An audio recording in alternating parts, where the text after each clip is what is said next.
Hello, good evening Ma'am Lay. Bali, pupunta ka dito. Unang step, pupunta ka rito sa may omada.tp-linkcloud.com. Pagpunta mo dyan, ilalagin mo tong username tsaka password mo. Then, click tong login. Pagka-click mo ng login, punta ka dito sa One Premises System. Yan.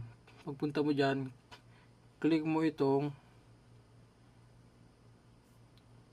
launch o itong controller. Click mo lang yan.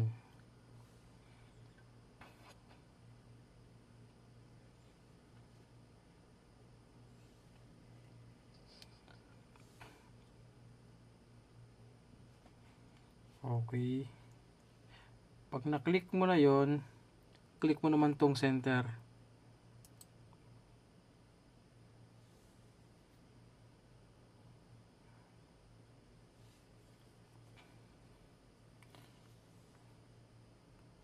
Pag na-click mo yung center, punta ka rito sa may settings. Tapos, pagpunta mo dito sa may settings, itong sa baba, itong settings. Pag click mo settings, punta ka dito sa may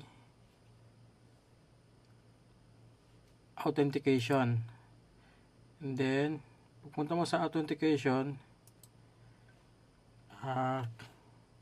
i-click mo itong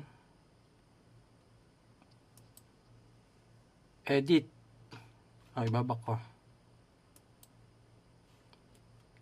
Pagpunta mo rito sa authentication, punta ka naman dito ngayon sa may ito yung edit. Click mo yan. Pagka-click mo yan, makikita mo itong voucher manager.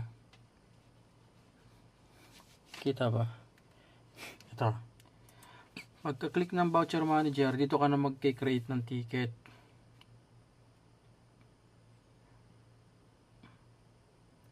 Yan. Ito yung mga existing na ticket. No? Okay, yan yung mga nagawa na. Dito sa may valid for 1 day, meron ng 26 na nagamit, meron pang remain over 30. So meron pang remaining na 4, hindi ko alam kung nasaan yung ticket na 4. Baka hindi pa nagagamit. So, punta ka ngayon dito sa may create voucher. Dito po. Mag-create ka ng voucher dito. Click mo lang yan. Yan.